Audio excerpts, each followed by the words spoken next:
picture the scene. It is June 16th, 2026 in Raleigh, North Carolina. We're at this really vibrant community track event hosted by Sir Walter Running, and the energy is just electric. Oh, yeah, totally. Jenny Simpson, a 39-year-old, three-time Olympian, the 2011 world champion in the 1,500 meters, and a bronze medalist at the 2016 Rio Olympics, is out there doing what she absolutely loves. Right. She is pacing a group of young girls through a community mile. And by every visible metric, I mean, she is the absolute picture of peak human cardiovascular health. The pinnacle of it. Right. Exactly. And then without a single warning sign, she collapses on the track in sudden cardiac arrest. Welcome back to What the Study Says. I'm Dr. Kai. I'm Dr. May. And the mission of today's deep dive is to really examine this harrowing, high-profile medical crisis alongside two major pieces of clinical literature. Right, because we have some incredible new data to look at. We do. We are unpacking the newly published 2025 AHA Journal Review, and we are layering that with the comprehensive 2023 ESC guidelines on cardiomyopathies. Right. We're going to explore arrhythmogenic, ventricular cardiomyopathy, or ARVC. Right. This is the hidden condition that nearly killed an elite athlete, and we need to understand the dark clinical paradox of how the very exercise that defined her entire life actually became her greatest risk. Yeah, it's such a heavy topic because to even begin to understand how an Olympian's heart just stops, we have to look at the sheer violence of that medical crisis on June 16th. It was terrifying. It really was. When she collapsed, it was only the immediate aggressive action of bystanders that kept her brain oxygenated. I mean, they initiated CPR instantly and deployed an automated external defibrillator, an AED, shocking her heart before EMS even arrived. Which is terrifying enough on its own, but the crisis really compounded once she was loaded into the ambulance. Right. The initial save was just the beginning of the nightmare because upon arriving at Duke Hospital, her heart gave out again. She went into a secondary cardiac arrest. Oh, wow. Yeah. Her myocardium simply wasn't pumping with enough force to circulate her blood, which, led to this severe backlog of fluid just seeping into her lungs. She was essentially drowning from the inside. That is just, it's unimaginable. It is. The medical team had to place her on full life support for advanced heart failure management. It was a multi-day fight on the absolute precipice of death before her heart and lungs miraculously recovered enough to function independently. And when she finally stabilized, the cardiology team delivered this life-altering diagnosis, right? ARVC. Oh, yeah. She recently shared on social media that she now has an implantable cardioverter defibrillator and a pacemaker permanently wired into her chest. And her doctors told her in no uncertain terms that returning to running is dangerous.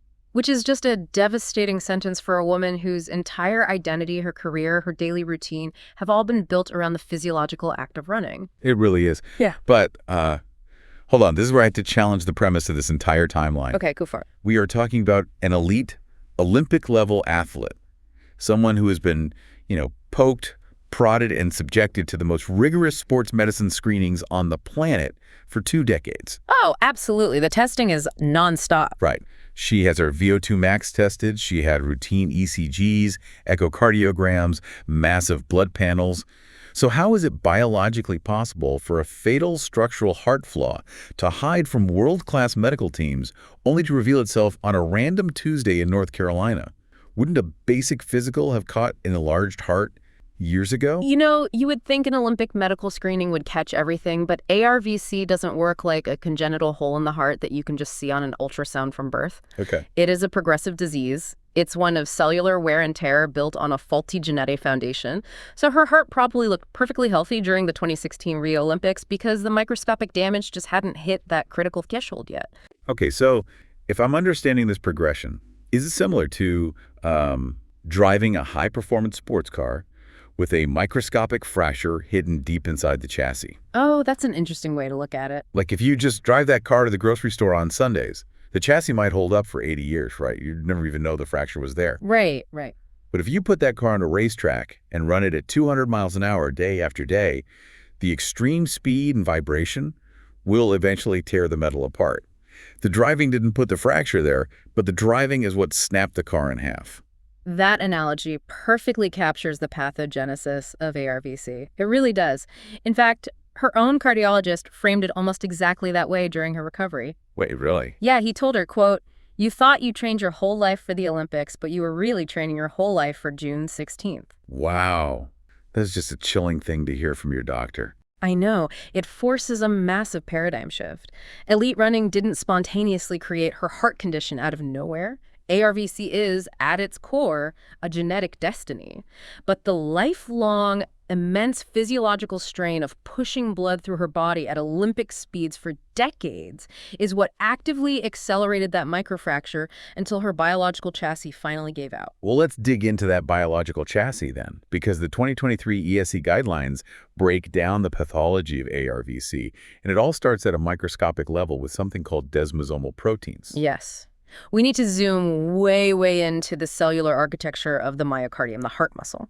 ARVC is an inherited genetic condition heavily linked to mutations in the genes that build desmosomes. Okay. You'll see specific genetic markers like PKP2, DSP, and DSG2 cited constantly in the European guidelines. Right, and for those of us who aren't cellular biologists, desmosomes are basically the biological glue, right? That's a good way to put it. They're like these microscopic rivets that physically lock our heart muscle cells together so they don't tear apart when the heart squeezes. Exactly. Think of the heart as this incredibly violent mechanical pump. It beats roughly 100,000 times a day. That's a lot of wear and tear. Huge amounts. And every single time it contracts, those millions of individual muscle cells, the myocytes, are stretching, pulling, and torquing against each other with immense physical force. Yeah. In a healthy heart, those desmosomal rivets are incredibly strong, holding the cellular grid tightly intact. But for an ARVC patient, the genetic mutation means their rivets are defective. They are fragile. So under normal daily stress, walking to the car, sitting at a desk, those weak rivets might manage to hold the cells together just fine. Exactly. But under the stress of running 100 miles a week for 20 years, the mechanical burden simply overwhelms the architecture. The extreme stretching causes the myocytes to physically tear away from one another. We call this myocyte detachment. oh yeah. Yeah, and the human body has a very specific response when internal tissue is damaged or torn. It triggers an inflammatory cascade and tries to patch the hole. And this is where the structural chaos outlined in the guidelines begins. The medical term they use is fibrofatty replacement. Yeah. But I have a fundamental question about that. Sure. When I go to the gym and I lift weights, I cause micro tears in my skeletal muscle, right? Like my biceps. Right. And my body repairs those tears by building new, stronger muscle fibers. Why doesn't the heart just build stronger muscle? Why fat and scar tissue? That is the tragic limitation of the mammalian heart, unfortunately. Skeletal muscle has an abundance of stem cells ready to regenerate functional muscle tissue. Okay. But heart muscle lacks that robust regenerative capacity. When heart cells die or tear apart, the body cannot grow new functional myocytes to replace them. Wow, so it's just panics. Sort of. Instead, fibroblasts and adipocytes rush to the site of the injury. The body literally patches the torn gaps in the heart wall with this stiff matrix of scar tissue and fat cells. Historically, we thought this patch job only happened in the right ventricle, right? Which is why it's called the arrhythmogenic right ventricular cardiomyopathy. Exactly. Though the updated clinical definitions in those 2023 ESC guidelines explicitly note that we now see frequent involvement of the left ventricle as well. Ah, I see. Yeah, sometimes it is even the dominant site of the scarring. Okay, so the heart is physically degrading, turning into a patchwork of fat and scar tissue. Right. But the actual mechanism that causes a patient to drop dead isn't a plumbing issue. I mean, it's not a blocked artery like a traditional heart attack. It's an electrical issue. Yes. It is a profound disruption of the heart's electrical grid. Because fat and scar tissue do not conduct electricity. Right. The heart relies on a perfectly synchronized wave of electrical current to tell the chambers exactly when to squeeze and pump blood. If the body is patching the heart with fat, it is essentially wrapping the internal copper wiring of the heart with thick rubber insulation. That's a perfect visual. The electrical signal hits those patches of fibrofatty tissue and it cannot pass through. It just stops. Well, the signal gets delayed, it fragments, and it loops back on itself in these chaotic circles. Oh, wow. And this phenomenon triggers ventricular arrhythmias. The organized, forceful pumping rhythm deteriorates into this disorganized, rapid quivering. Right. The heart is moving, but it is moving so erratically that it cannot push any blood out to the brain or the lungs, and the patient loses consciousness within seconds. Which brings us back to the detection problem. If the electrical grid is getting corrupted over time, are there really no warning signs before a catastrophic collapse? There are subtle clues, but they require a very high index of suspicion to interpret correctly. Clinically, a cardiologist might spot T-wave inversions on a routine ECG. Let's translate that for the listener really quick. The T wave is the part of the heartbeat where the lower chambers reset their electrical charge for the next bump. Yes. So an inversion means that reset signal is literally upside down on the paper. Simply put, yes. The repolarization is happening abnormally because of the structural damage.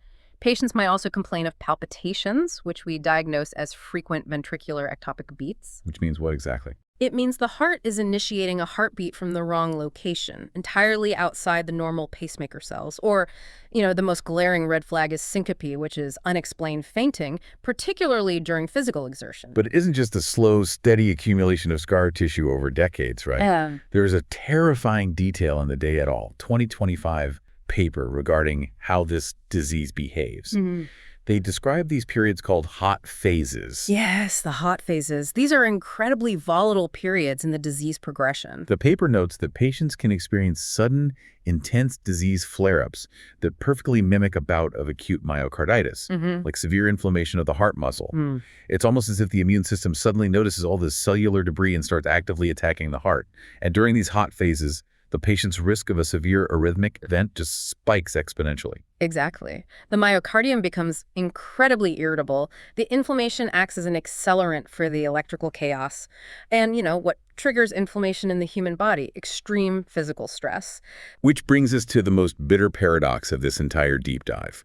We are taught from childhood that exercise is the ultimate medicine. It lowers blood pressure, it prevents coronary artery disease, it extends human lifespan. For the vast majority of the population, that is unequivocally true. Right. But for an ARVC patient, exercise is literally the catalyst for disease acceleration. It's a poison. It really is. Because when you engage in intense cardiovascular exercise, your heart rate skyrockets, your blood volume pumping through the chambers increases massively, and you induce severe ventricular stretch. Right. For my healthy heart, that stretch signals the muscle to remodel and become more efficient.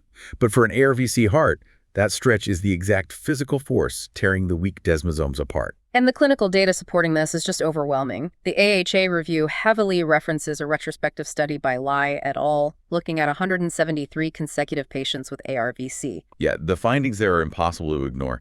Patients who had a history of engaging in high-intensity exercise prior to their diagnosis experienced a significantly higher rate of life-threatening ventricular arrhythmias compared to patients who only did low-intensity exercise. Exactly. And, the demographic carrying the absolute highest risk burden. Males, right. Yes. Males engaging in a combination of high-intensity and long-duration exercise.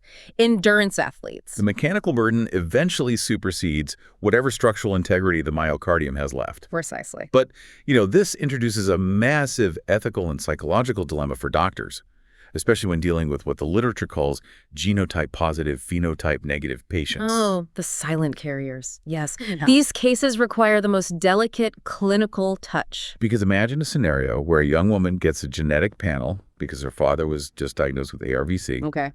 The test comes back positive, so she carries the exact same pathogenic PKP2 mutation.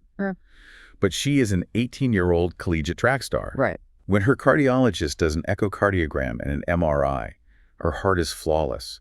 There's no fat, no scar tissue, no electrical misfires. She has zero symptoms. Her phenotype is entirely negative. Do you really look at a perfectly healthy feeling 18-year-old and tell her she has to abandon her athletic dreams? It is arguably one of the most devastating conversations in sports cardiology. You are dismantling someone's identity before they even feel sick. Yeah.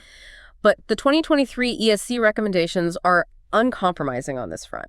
Even if the heart looks pristine on imaging, if the patient carries that pathogenic gene, high-intensity and competitive sports are strongly discouraged. Just to be completely clear, they are discouraged from competing even with zero structural evidence of the disease. Absolutely. Because the empirical evidence proves that intense exercise will actively provoke the disease phenotype. If that young track star keeps pushing her cardiac output to the maximum, she will inevitably tear those desmosomes and develop the fatal scar tissue. So it's inevitable. Yes. In the context of ARVC, exercise restriction isn't just a cautious suggestion. It is a proven medical intervention. Rest is the medication used to delay the onset of structural damage and improve long-term survival. But does that mean we are prescribing the couch instead of the treadmill? I mean, are patients who carry this gene or patients who have already been diagnosed doomed to a completely sedentary life? because the mental health implications of taking movement away from an athlete are severe. Very severe. But sedentary isolation is not the goal, and the 2025 AHA review goes to great lengths to find a balance between mitigating sudden cardiac death and preserving a patient's quality of life. So what are the safe parameters? How do you exercise a heart that is prone to tearing? Well, the guidelines advocate for up to 150 minutes of low to moderate intensity exercise per week for able patients with a mild phenotype. Okay, low to moderate intensity is the crucial distinction there. We're talking about brisk walking, leisurely cycling, perhaps some gentle yoga, activities that elevate the heart rate slightly for cardiovascular health, but never cross the threshold into extreme ventricular stretch or heavy panting. Exactly. But, lifestyle modification alone is insufficient once the structural disease has manifested, as it did in Jenny Simpson's case. At that point, aggressive medical management is mandatory. What does the standard of care look like for someone whose heart is already damaged? It requires constant surveillance. Patients typically undergo annual ambulatory ECG monitoring, like wearing a Holter monitor for days at a time. Oh, to catch any silent electrical misfires that might be happening while they sleep or walk. Yes, exactly. And pharmacologically, we rely heavily on beta blocker therapy. Right, beta blockers. They're crucial because they blunt the heart rate response, preventing adrenaline spikes from pushing the heart into a dangerous rhythm while also managing existing arrhythmias. But beta blockers can't stop a cardiac arrest if the electrical grid completely fails. No, they can't. That requires the ultimate safety net, which is the ICD. The implantable cardioverter defibrillator, yes. Yeah. The ICD is the definitive intervention. For secondary prevention, which applies to someone like Simpson, who has already survived a sudden cardiac arrest, an ICD is an absolute necessity. How does it work exactly for the listener? Well, it is a small computer implanted under the skin with wires feeding directly into the heart muscle. It sits there 24 hours a day, continuously reading the electrical rhythm. Okay. If the heart short circuits and starts that lethal quivering, the ICD detects the drop in cardiac output and delivers a massive internal shock to reset the grid. It is essentially a paramedic permanently stationed inside your chest, That's exactly what it is. which is exactly the hardware she relies on now. But zooming out from the elite athlete tier, why does this specific rare genetic cardiomyopathy matter to the average listener who's just walking their dog or jogging on a treadmill? Because while ARVC itself is statistically rare in the general population, it remains one of the leading causes of sudden cardiac death in young, ostensibly healthy athletes. It really highlights a massive public health blind spot. We are culturally conditioned to push through pain, to ignore feeling dizzy at the gym, to brush off a weird fluttering in our chest as just too much pre-workout caffeine. Right, just walk it off. Exactly. But if you are exercising and you experience unexplained palpitations, or if you ever experience syncope, fainting during physical exertion, that is a massive blaring siren from your cardiovascular system. Yes. It is not normal, and you must see a cardiologist. Absolutely. And this case brings an even more vital, actionable lesson to the forefront. Jenny Simpson is alive today, sitting at home in Colorado, for one reason and one reason only. The bystanders. The bystanders at that community track knew how to perform CPR, and they had immediate access to an AED. The chain of survival worked flawlessly. Community access to automated external defibrillators is entirely non-negotiable. Completely. We expect them at NFL stadiums and Olympic venues, but this proves they need to be mounted at every community track, every local gym, every park run, and every high school field. Right, because when an electrical short circuit happens, you have minutes before irreversible brain damage occurs. You cannot wait for the ambulance. It is a testament to the power of community preparedness. And looking at her life now, her resilience is remarkable. It truly is. She posted a deeply moving update, making it clear that she is not defeated. She explicitly asked her followers not to pity her. She wrote, if it is true in your heart, please tell me you're glad that I'm here. That's how I feel, so glad that I am still here. Wow. She has faced the loss of her physical identity and found gratitude instead. She is navigating a new reality, continuing to work as the chief running officer at Fleet Feet, pouring her passion into the running community from a totally different vantage point. The track in North Carolina wasn't the end of a story. It was just a terrifying pivot. Her survival is a triumph of modern medicine and human intervention. But, looking at the strict European guidelines we just unpacked, her case leaves us staring down a deeply unsettling question for the future of sports medicine. Yeah, I've been thinking about this too. If we know unequivocally that high-intensity sports actively accelerate fatal heart damage in athletes who carry the ARVC gene. Even those 18-year-old prodigies who feel invincible and show absolutely zero symptoms. Right. Are we hurtling toward a near future where professional sports leagues mandate comprehensive genetic sequencing before the draft? Oh, man. And if a routine cheek swab reveals a PKP2 mutation in a generational talent whose echocardiogram is flawless, do we proactively end their career before they even sign their first contract? That is the terrifying intersection of advancing genetics and human ambition, and it is something you should all be thinking about the next time you watch a draft day broadcast. Absolutely. Thank you all for joining us on this exploration of the science behind the headlines. If you enjoyed this deep dive into the literature, please subscribe and share the channel, What the Study Says, with a friend. We rely on curious listeners like you to keep this going. We'll be back next time with another stack of research to unpack. Until then, stay curious.